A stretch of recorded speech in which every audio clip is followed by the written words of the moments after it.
Alright, Advanced Math. Today I'm going to go over the TPD, or the exam that you guys had on actually it was this last Wednesday in Advanced Math. Let's go ahead and jump right into it. Number one, it says a paddle boat company charges $15 rental fee plus $12.75 per hour for rentals. If Jimmy has $45, which inequality can he use to determine if he has enough money to rent a paddle boat for 4 hours? Now, what we have to look at is what they're giving us in the problem. We know we have a $15 rental fee. This is just the one-time fee. So we should see 15 hanging out by itself, and we see that here and here. Then we have the $12.75 per hour. That means this $12.75 is being charged for every single hour. In that case, it's being multiplied times x, whatever number of hours we're using. So we should see 12.75 with x. We see it here, we see it here. So now we know we can't have C or D because both of them put the variable with the $15, and the $15 is only being charged once. So we go ahead and take those out. Now it says if Jimmy has $45, okay, that's right here, which inequality can he use to determine if he has enough money to rent a paddle boat for 4 hours?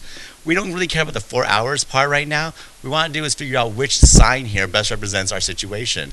Well, since he has $45 to spend, we have to ask ourselves, first of all, can he spend all $45?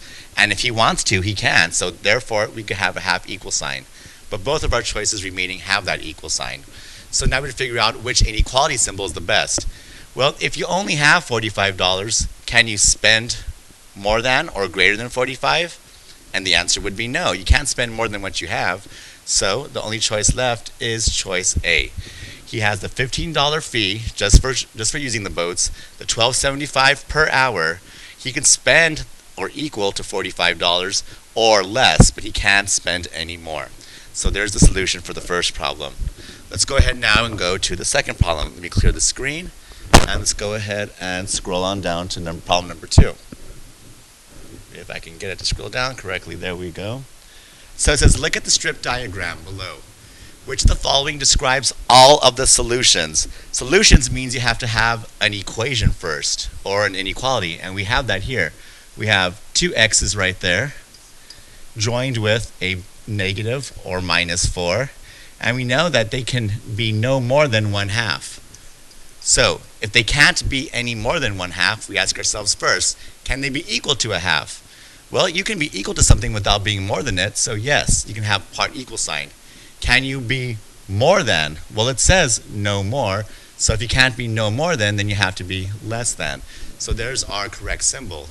Now we go ahead and we just solve this like a two-step inequality. So first thing I'm going to do is I'm going to add 4 to both sides because I have to use SADMEP. When I do that, the 2x drops right on down. Minus 4 and plus 4 cancel out to 0.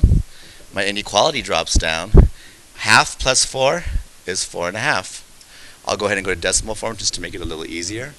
And then now I just have to follow through, divide both sides by 2, and I get x is less than or equal to 2.25. That's the solution, and that would be choice J. Let's go ahead and move on now to the next problem. Problem number 3 says, which of the following best represents the solution to the inequality negative 4x minus 4 is greater than 8? So all we need to do here now is once again solve this just like any two-step inequality or equation. First thing I'm going to do is add 4 to both sides of my inequality. This drops down. I have negative 4x. Minus 4 plus 4 cancels out to 0. My inequality symbol drops down, and 8 plus 4 is 12. Now I have to divide both sides by negative 4, but remember the rule. If you divide by a negative number, that causes your inequality symbol to change directions. So now I have x is less than positive 12 divided by negative 4 is negative 3. X is less than negative 3. So I have to have a open circle at negative 3. That takes out choice A and B, but it leaves me with choice C and D. X is all numbers less than negative 3, so that means choice D is the correct answer. Let's go ahead and move on now to problem number 4. Problem number 4 reads, Which problem situation can be represented by the inequality below? 35 plus 7.5x is less than or equal to 185. So first of all, it looks like all these are dealing with money. If I have less than or equal to 85, that means I could spend 185 or less, but I can't go any more. So let me look at the wording they used. If Andrea has a maximum of 185 to spend, that makes sense. So that's a potential candidate. A maximum, because you can't go over that. A maximum is good. Minimum and minimum, take that out, because that means she could spend more than 185. Now I narrowed it down to two choices. I have 35 plus 7.5x. 35 is a set rate. Nothing's happening to that 35. It's just being used one time. So I have 35 plus right here, but here it says 35 per person. I am not doing anything to the 35 other than just the one-time fee. So I shouldn't have per person. So by process of elimination, choice F is my best answer.